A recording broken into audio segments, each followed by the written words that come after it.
L'Assemblée nationale togolaise a adopté le 20 octobre 2022 en plénière à Lomé le projet de loi de finances rectificative pour l'exercice 2022. Le nouveau budget s'équilibre en recettes et en dépenses à environ 1874 milliards de francs CFA contre 1779,2 milliards de francs CFA dans la loi de finances initiale, soit une hausse de 5,4%.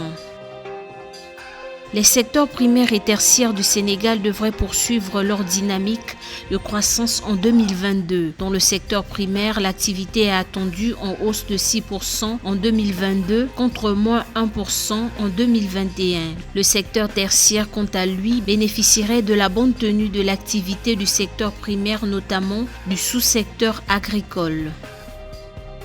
Après une croissance de 2,7% en 2022 contre 1,5% en 2021 et moins 1,9% en 2020, la croissance économique du Gabon devrait s'accélérer pour atteindre 3,7% en 2023 selon un rapport publié par le Fonds monétaire international le 11 octobre 2022.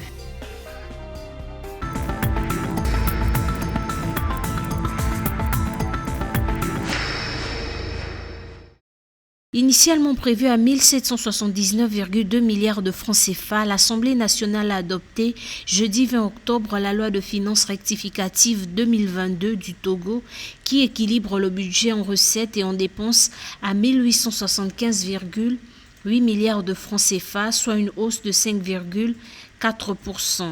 La loi de finances rectificative se justifie par une révision à la hausse des dépenses ordinaires de 1,7% en capital et de 14,1% par rapport à une prévision initiale de 794,5 milliards de francs CFA et 735,5 milliards.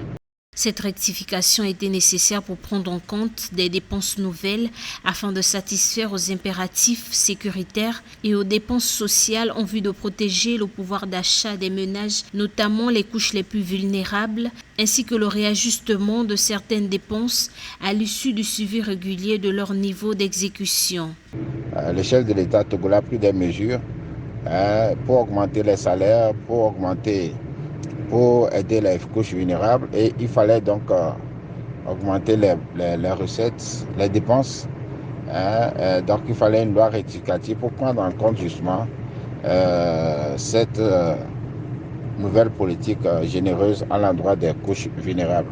Les autorités togolaises espèrent ainsi poursuivre leur dynamique en acheminant les chantiers des réformes structurelles visant la stabilité du cadre macroéconomique et l'assainissement des finances publiques. Le Trésor public a mobilisé 802 milliards de francs CFA au premier semestre 2022 pour financer les dépenses nationales selon le ministère de l'Économie et des Finances.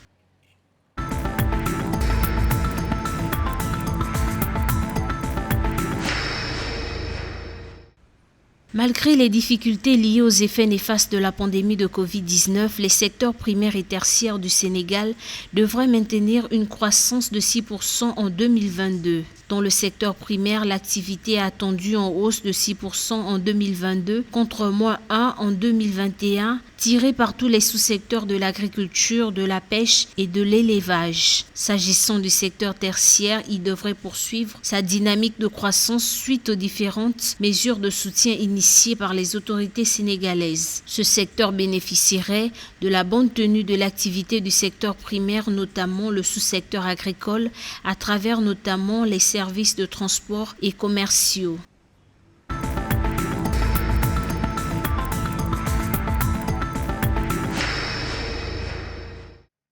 Grâce au rebond du secteur hors pétrole, le Fonds monétaire international projette une croissance de 3,7% pour le Gabon en 2023. Selon l'institution, l'économie gabonaise se remet progressivement de la récession de 2020. Cette tendance est particulièrement guidée par le dynamisme du secteur hors pétrole avec une orientation optimiste des activités minières, agricoles, du bois, des télécommunications ainsi que des industries de transformation, a confié le ministre gabonais de l'économie Nicole Roboti-Mbou.